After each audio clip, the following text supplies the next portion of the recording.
So at the end of last year, I decided to build a new budget gaming PC. I wanted something I could use for video editing, general purpose, and of course, games. But I didn't want to spend an arm and a leg on it, and luckily we had just come off the component price surges after the pandemic, so I figured it was a perfect time to buy. So in this video, I'm going to go over my budget gaming PC build for 2023.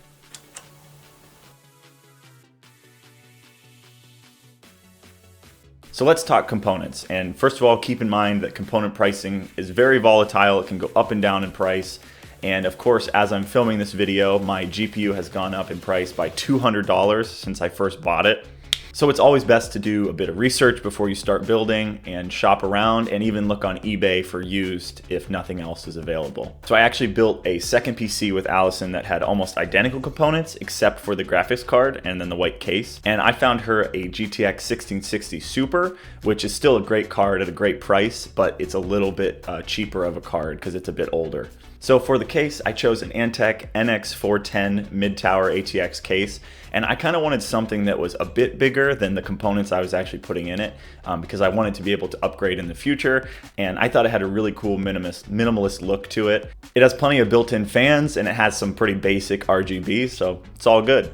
So for the CPU, this was a pretty easy choice, the Intel i3-12100F. It's a 4-core processor, it's got 3.30 gigahertz with a turbo up to 4.3, and it really is a great little chip for the price. It has all the power that I need at the moment. So for the motherboard, this is an MSI Pro H610MG DDR4 motherboard. It's pretty basic. It has one Gen 3 M2 slot for storage, has DDR4 support obviously, and that's basically it. So for the power supply, this is just your basic Corsair CV650 650 watt power supply. It's non-modular. I'm not a fancy man. I didn't think I needed a modular fancy power supply, so I went with a simple, inexpensive, good power supply.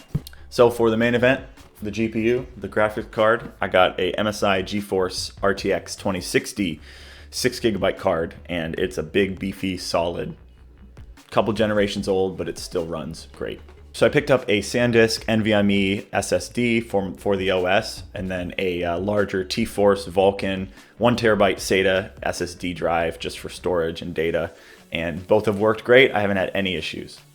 And then finally for memory, some T-Force Vulkan DDR4 memory, 16GB dual channel kit, budget but highly reviewed. So now onto what I'm using this machine for, and as I mentioned earlier, I kind of wanted something that was general purpose. I wanted to be able to game on it, I wanted to be able to do video editing, and then just whatever other computing functions I needed. So for video editing, I recently got an Artlist subscription, kind of used for stock footage and music for these videos.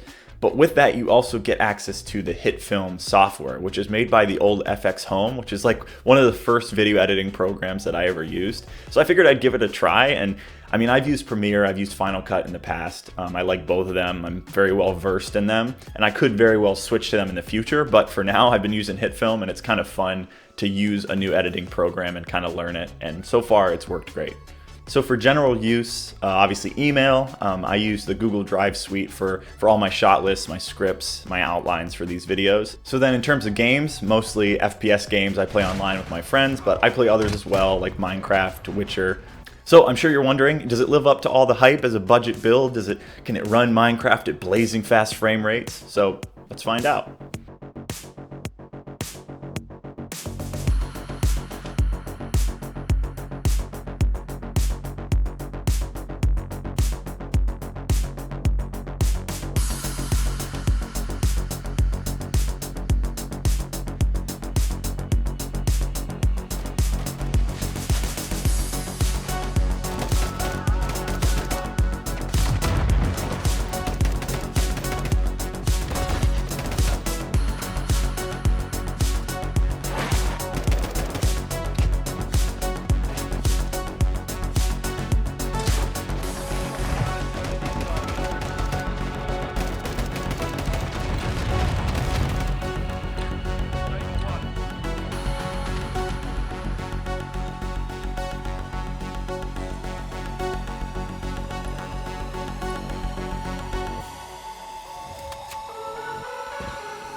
So if you're looking for a solid budget gaming PC for 2023, I think that this one won't disappoint. It certainly serves all of my purposes for video editing and a little bit of gaming that I do. And if you can find the components and grab them at the right price, then I think it will serve you well. So that's it, guys. Hope you enjoyed the video. If you did, be sure to hit the like button and subscribe down below. It helps out the channel and I greatly appreciate it. Thanks so much for watching. Take care.